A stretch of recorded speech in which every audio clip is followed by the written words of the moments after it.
Huawei est blacklisté par Google. Semaine compliquée pour Huawei, hein. Bonjour à tous et bienvenue dans Tech Break, votre rendez-vous high-tech par 01net.com. Et cette semaine, l'actu c'est bien évidemment Huawei qui se trouve dans une sacrée panade. Le gouvernement américain a en effet interdit à toutes les entreprises américaines de commercer avec le géant chinois. Conséquence directe, Google a coupé les ponts et on peut dire qu'ils l'ont pas fait à moitié, hein. Les futurs terminaux de Huawei ne pourront plus avoir accès aux applications préinstallées de Google généralement sur les téléphones, mais plus non plus au Play Store et surtout plus aux futures mises à jour d'Android.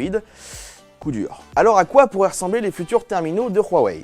La bonne nouvelle, c'est que le numéro 2 des smartphones bosserait depuis un petit moment sur sa propre version d'Android et serait même prêt à la sortir dans le courant de l'automne. Mais sans le Play Store, le constructeur serait contraint d'utiliser sa propre boutique applicative. Le souci, c'est qu'on voit mal comment des applications américaines pourraient atterrir sur ce store chinois au vu des restrictions du gouvernement. Adieu Facebook, Messenger, WhatsApp, Instagram, Netflix et j'en passe. De nombreuses alternatives chinoises existent pour ces applis, mais on voit mal les utilisateurs occidentaux suivre. Et tout ça, c'est seulement sans Google, parce que les ennuis pour Huawei, ils sont pas finis. Mercredi, ARM a annoncé rompre son partenariat avec le constructeur chinois. Et ça, c'est très embêtant.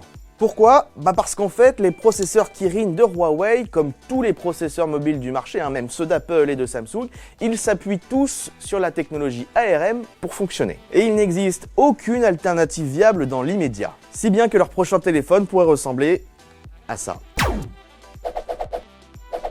Le chiffre de cette semaine, c'est 9,99 $. C'est le prix mensuel potentiel du futur abonnement Uber Eats. En contrepartie de ces 9,99 $ par mois, l'utilisateur ne paiera plus jamais les frais de livraison. Alors c'est pas particulièrement étonnant parce que c'est pas la première fois qu'Uber se lance dans le service d'abonnement. Dans plusieurs villes américaines, le Ride Pass permet déjà, pour 15 $ par mois, d'éviter les fluctuations de prix en cas de forte demande. Pour l'instant, la fonctionnalité ne sera disponible qu'aux États-Unis. En Europe, il va falloir continuer à se faire à manger. C'est d'ailleurs notre question de la semaine. Pourriez-vous vous abonner à Uber Eats pour 10 € par mois, oui ou non? Répondez et justifiez dans les commentaires. On en sélectionne 2 dans 15 jours. La semaine dernière, Jordan vous demandait si vous pourriez utiliser le PC à écran pliable de Lenovo et vous nous avez répondu. Pour Force Unleashed 2, le tactile ce serait un vrai problème parce qu'il n'arrive pas à se séparer de son clavier mécanique. Quant à toi Bill Coustisi, tu comprends l'intérêt du pliable pour les smartphones et les tablettes, mais t'es un petit peu moins convaincu pour les PC portables. Merci à tous encore une fois pour tous vos commentaires, c'est un plaisir de vous lire. Le produit de cette semaine, c'est une poubelle. Mais une poubelle connectée.